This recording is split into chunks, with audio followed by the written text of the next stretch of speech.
안녕하세요. 사연을 부탁해입니다. 오늘의 사연을 소개하겠습니다. 우리 집은 3남매로 첫째인 저와 그 뒤로 여동생과 막내 남동생이 있습니다. 아버지는 일찍 돌아가셔서 엄마 홀로 3남매를 키웠어요. 우리 집은 겉으로는 화목한 가정처럼 보였지만 집안의 평화는 늘 위태로웠습니다. 그 이유는 바로 둘째인 여동생 때문이었어요.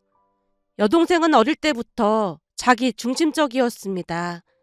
남동생과 저는 평범한 성격이었던 반면 여동생은 전혀 다른 성격이었는데요. 특히나 사회성이 부족하다 보니 회사 생활에도 어려움을 겪었고 앞가림도 제대로 못했습니다. 회사 사람들과 다투고 나면 그만두고 엄마 집에 얹혀 살면서 밤새 게임만 했으니까요. 엄마에게 있어 둘째는 아픈 손가락이었다 보니 엄마는 둘째를 유난히 감싸줬습니다. 그 결과 여동생은 자라면서 자신이 가족의 중심이라고 착각하게 되었던 게 아닌가 싶었어요.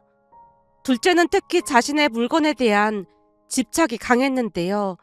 자신의 물건을 소중히 여긴다기보다는 누가 조금이라도 자신의 물건을 건드리거나 옮겨놓는 것을 용납하지 않았습니다.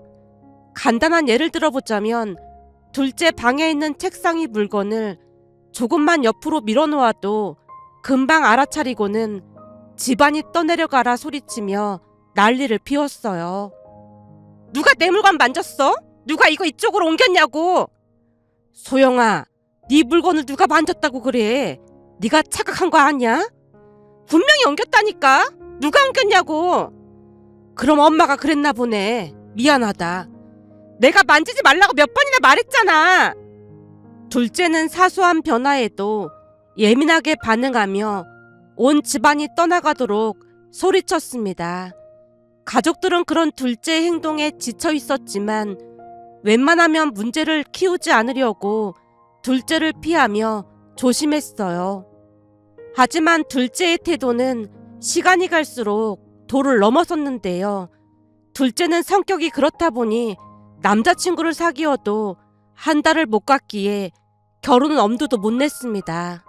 그러던 어느 날은 남편이 말을 꺼냈어요. 이번 여름 휴가 때 말이야.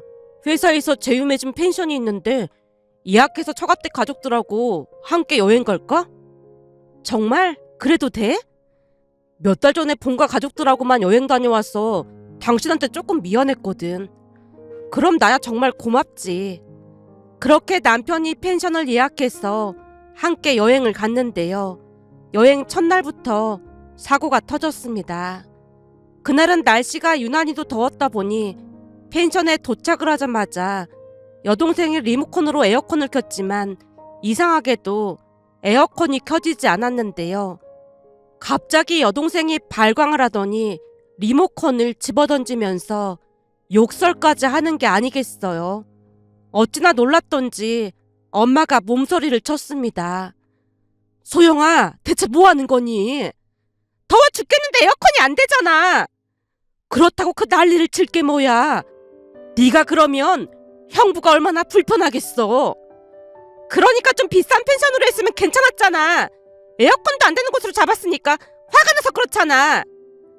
여동생의 말에 남편이 리모컨을 다시 조작했더니 이번에는 정상적으로 작동이 되는 게 아니겠어요? 저제 에어컨 잘 되니까 그만하지. 평소와는 다르게 남편이 미간을 잔뜩 찌푸리며 여동생을 있는 대로 노려보자 심상치 않음을 느꼈던 것인지 그제서야 잠잠해졌습니다. 하지만 여행 분위기는 이미 엉망이 됐고 급기야는 엄마가 남편에게 사과했어요. 이서방, 정말 미안하네. 내가 할 말이 없네. 아닙니다. 장모님 잘못이 아니잖아요. 결국 여행 내내 분위기가 침체되어 있었기에 끝내 여행을 망쳤다고 해도 과언이 아니었습니다. 그것뿐만이 아니었어요. 명절이나 아버지 제사 때가 되면 가족들이 모여 제사상을 준비했는데요. 여동생은 일을 하지도 않으면서 끊임없이 잔소리와 욕을 퍼부었어요. 심지어 언니인 제게도 무례하게 구는 건 기본이었습니다. 빨리 안 해? 이건 이쪽으로 놓는 게 아니잖아. 그리고 이 전은 너무 싱거운 것 같은데 간 안 본 거야? 맛대가리 없어서 먹을 수가 없잖아. 그럼 네가 직접 음식을 하던지. 난 엄마 모시고 사는데 이런 날이라도 언니랑 영우가 다 알아서 해야 할 거 아니야. 여동생은 엄마를 모시고 산다는 말을 입에 달고 살았는데요. 누가 보더라도 엄마를 모시고 사는 게 아니라 엄마 집에 얹혀 산다는 말이 더 어울리는 표현이 아닐까 싶었습니다. 하지만 성질을 건드리면 발작을 할 게 분명했기에 남동생과 저는 입을 꾹 다문 채 더 이상 말대꾸를 하지 않았어요. 제사를 지내고 난 뒤 설거지를 할 때도 마찬가지였는데요. 여동생은 이때도 빠지지 않고 따라다니면서 그릇 위치가 잘못되었다고 소리를 질러댔어요.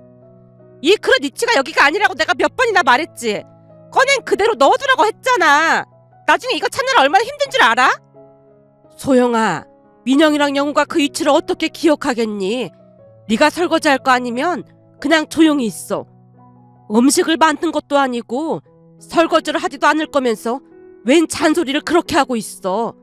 그리고 언니랑 동생한테 욕설도 좀 그만하고.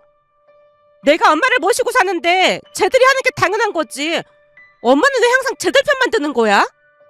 여동생이 또다시 발광을 했기에 제가 엄마를 말렸어요. 엄마, 그냥 그만해. 제 말에 엄마가 땅이 꺼져라 한숨을 내쉬었습니다. 그 정도면 설거지 전쟁이라고 불러야 할 정도였으니 설거지를 정말 하기 싫었지만 설거지를 안 하고 가면 안 하고 간다고 또다시 방방 뛰다 보니 친정만 다녀오면 편두통이 생길 지경이었습니다. 그러던 중 막내가 결혼한다며 여자친구를 소개한다고 하자 둘째의 행동은 정점을 찍었다고 해야 할까요? 남동생이 결혼하기 전 예비 올케가 본가에 첫 인사를 오기로 했는데 막내가 엄마와 제게 어렵게 말을 꺼냈습니다. 저기 시은이 첫 인사 오는데 집안 대청소는 해야 하지 않을까? 아무리 봐도 작은 누나 방이랑이 좀 심각해 보이거든. 거기다 작은 누나가 물건을 못 만지게 하다 보니까 집안 곳곳이 많이 심각한 상태잖아. 그렇긴 하지. 대청소가 좀 필요하긴 하지. 엄마가 땅이 꺼질 듯이 한숨을 내쉬었습니다. 그런 두 사람을 향해 제가 입을 뗐어요. 근데 그랬다가는 소영이가 또 난리 칠걸? 난 이제 걔랑 말도 섞기 싫다니까. 엄마, 소영이 병원 치료라도 받게 해야 하는 거 아니야? 그렇잖아도 내가 심리 치료라도 받자고 얘기했더니 자기를 정신병자 취급한다고 난리 치는 걸 어떡하겠어. 그렇다고 언제까지 저렇게 둘 거야. 사실 이 사람도 첫 인사 왔을 때 많이 놀랐다고 했거든. 제가 남편을 빤히 바라보자 남편이 뒷머리를 긁적이며 조용히 입을 뗐습니다. 사실 조금 놀라긴 했어요. 그러다 보니까 처음에는 제가 마음에 안 드셔서 푸대접을 하시는 건가 하는 생각까지 들긴 했거든요. 나중에 민영이가 말해줘서 오해를 풀긴 했지만 마음이 좋지는 않았죠. 제 생각에도 전체적으로 청소를 하는 게 좋을 것 같긴 합니다. 하긴 소영이가 워낙 난리를 치다 보니 청소도 제대로 못한다니까. 니들 말대로 며느리가 첫 인사를 오는 거니까 잘 준비해야겠다. 장모님, 우리도 바쁘고 장모님 허리도 안 좋으시잖아요. 그래서 말인데 이번 기회에 대청소를 하는 게 어떨까요? 제가 청소업체를 알아볼게요. 물론 비용은 전부 제가 내겠습니다. 그럼 자네한테 너무 미안하잖나. 아닙니다. 남편 말에 엄마가 많이 미안해하셨어요. 그날 우리는 청소업체를 부르기로 결정을 했습니다. 그때까지 우리 가족은 어떤 일이 일어날지 꿈에도 모르고 있었는데요. 잠시 후 우리가 청소 대행업체를 부르겠다고 하자 여동생이 집을 나가버리겠다고 악을 쓰면서 청소를 막았어요. 나 가만 안 있을 거니까 청소업체 부르기만 해봐. 이서방이 비용 전부를 낸다고 하는데 대체 왜 청소를 하지 말라는 거야? 엄마가 답답하다는 표정으로 쏘아붙였는데요. 동생 입에서 기가 막힌 이야기가 터져나왔습니다. 뭐 얼마나 대단한 사람이 온다고 청소까지 한다는 거야? 누가 알면 대통령이라도 오는 줄 알겠어. 그리고 며느리는 집안에서 가장 서열이 낮은 존재인데 대체 우리가 왜 그렇게까지 해야 하는 거야? 며느리가 서열이 낮다니? 너 그게 무슨 소리야? 원래가 며느리란 존재는 시집가면 집안에서 서열이 가장 낮은 거잖아. 그래서 나도 결혼 안 하고 있는 건데 몰랐어? 암튼 청소업체 부르면 내가 다 뒤집어 엎어버리려니까 그런 줄 알고 있어. 결국 가족들이 직접 대청소를 하려고 했지만 집안 물건에 손도 못 대게 해서 어쩔 수 없이 밖에서 올케를 만나야만 했는데요. 그 상황이 그저 기가 막히기만 했습니다.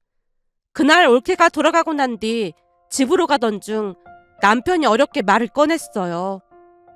자기야, 내가 이런 말 안 꺼내려고 했는데 아무리 봐도 처제 말이야. 너무 심각한 것 같아. 그러게 말이야. 근데 병원에 가자고 하면 아글아글 쓰고 난리를 치니까 방법이 없잖아. 사실 말이야, 처가댁에 갈 때마다 처제 때문에 너무 스트레스 받아. 아무리 봐도 정상적인 사람 같아 보이지가 않거든.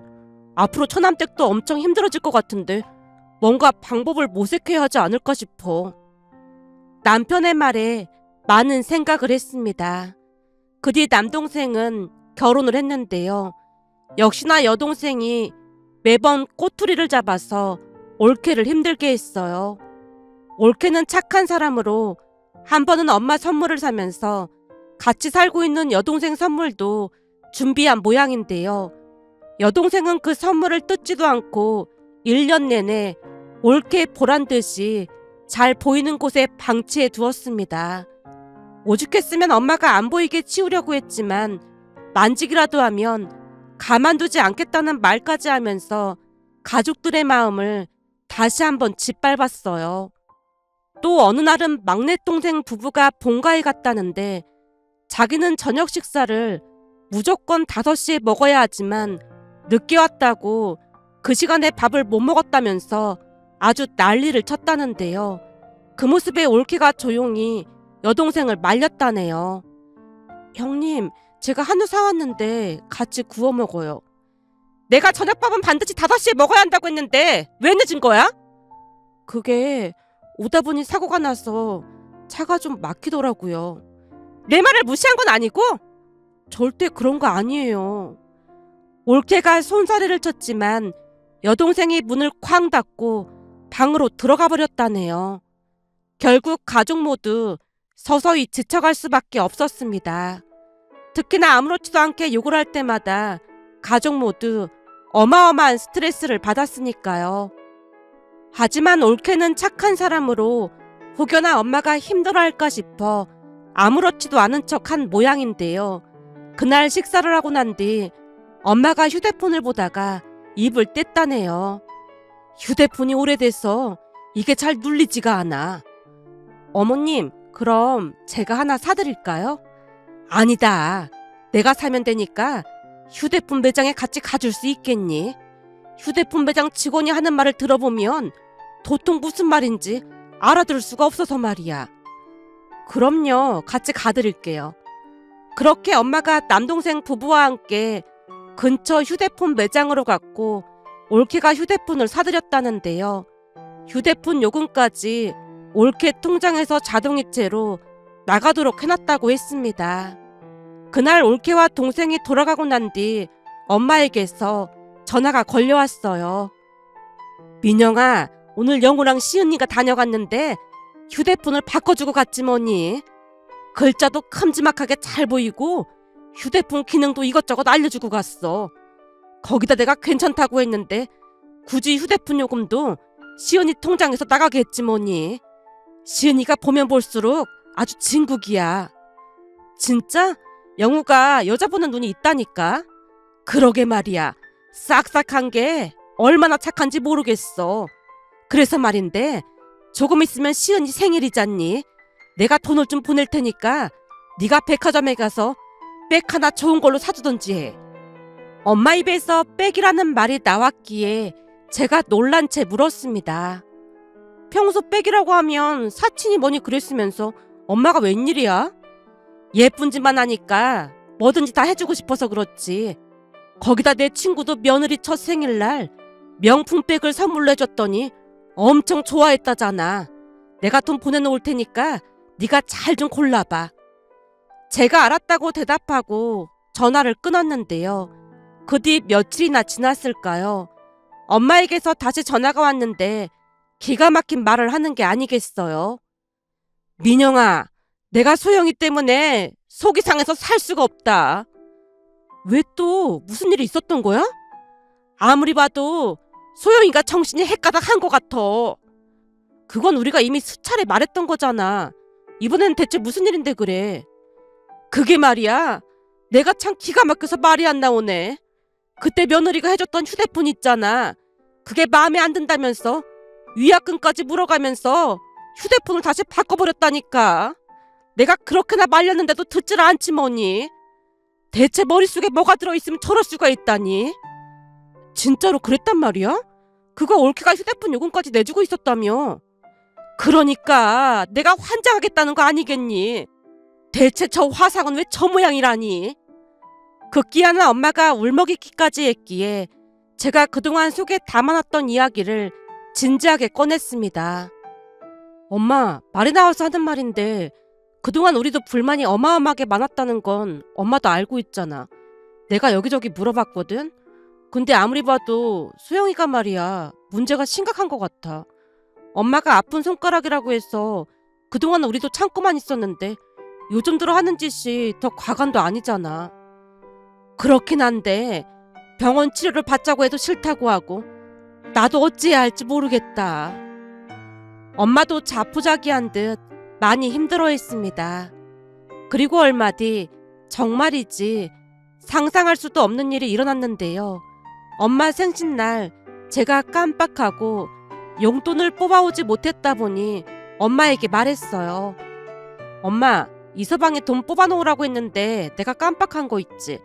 그래서 말인데 인터넷 뱅킹으로 지금 엄마 계좌로 입금해도 괜찮지? 예쁜 봉투에 넣어왔어야 했는데 미안해. 미안하긴 뭐가 미안해. 니들 돈 버느라 고생하는데 한 5만 원만 보내던지 해. 그건 내가 알아서 할게.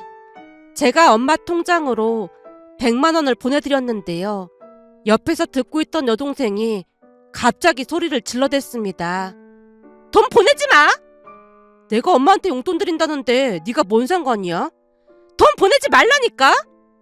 네 통장으로 보낸 것도 아니고 엄마 통장으로 보낸 거니까 신경 쓸 거 없어. 괜히 여동생과 입씨름을 하고 싶지 않기도 했고 제가 엄마 돈을 가져가는 것도 아니고 용돈을 보내드렸는데 왜 난리를 치는 건지 이해가 되지 않았기에 대충 대답하고 말려고 했는데요.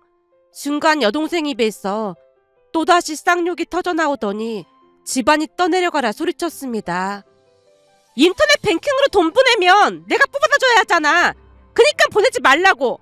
그게 얼마나 귀찮은 일인지 알아? 내가 알아서 뽑을 테니까 넌 상관할 거 없어. 누가 너 보고 뽑아다 달라고 했어? 보내지 말라면 보내지 마. 그거 나중에 다 증거로 남는데 보내면 어떡해. 이 자리에서 차마 욕설을 입에 올릴 수 없다 보니 순화해서 글을 작성했는데요. 여동생 입에서 욕설이 끊임없이 터져나왔습니다. 그러면서 알게 된 또 다른 사실이 있었어요. 알고 봤더니 엄마와 여동생이 살고 있는 그 집이 엄마 이름으로 되어 있었는데 자기 혼자 불쌍한 엄마를 모시고 산다는 이유로 나중에 엄마가 돌아가시면 그 집을 혼자 차지할 생각이었다네요. 여동생의 말을 이해할 수 없어서 제가 물었거든요. 증거가 남다니? 그건 무슨 말이야? 내가 엄마를 모시고 살고 있는데 나중에 당연히 이 집을 내가 갖는 게 맞는 거잖아? 근데 마치 효도한 것처럼 엄마 통장으로 입금해서 나중에 유리분 청구를 하려고 하는 것 같은데 어림도 없는 소리 하지 마. 나 혼자 힘들게 엄마 모시고 살았으니까 이 집은 내 거야. 여동생의 말에 엄마 얼굴이 새파랗게 질려 있었어요. 물론 엄마뿐만 아니라 가족 모두 큰 충격을 받은 채 입을 꾹 다물어 버렸는데요. 순간 엄마가 벌떡 일어나더니 여동생의 뺨을 올려붙였습니다. 이런 그지 같은 게 어디서 그따위 말을 하고 있어. 엄마, 지금 뭐 하는 거야? 그동안 속이 터져나가도 참고 또 참았는데 뭐가 어쩌고 어째? 이 집이 왜 네 거야? 왜 네 거냐고? 이 집 살 때 네가 돈을 보태기를 했어. 이 집에 살면서 생활비를 내기를 했어. 그냥 얹혀 산 주제에 뭐가 어쩌고 어째?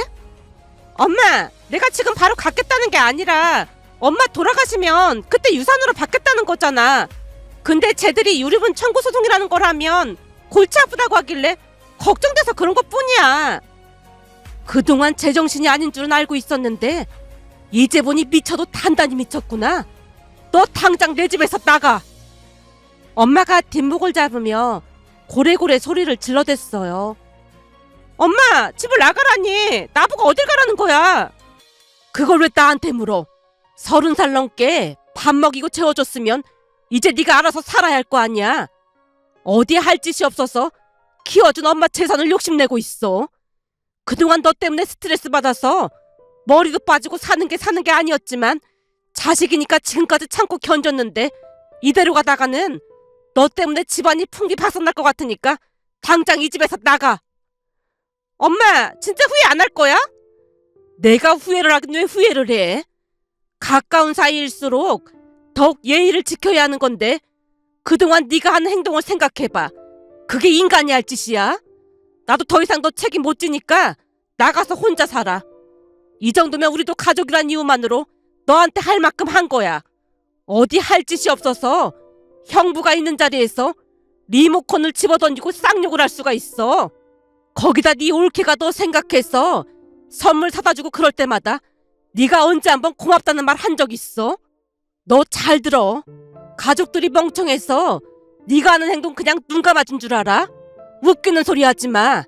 우리는 그동안 너한테 수십 번 수백 번 기회를 줬는데 네가 그 기회를 다 날려버린 거야. 오늘도 봐봐.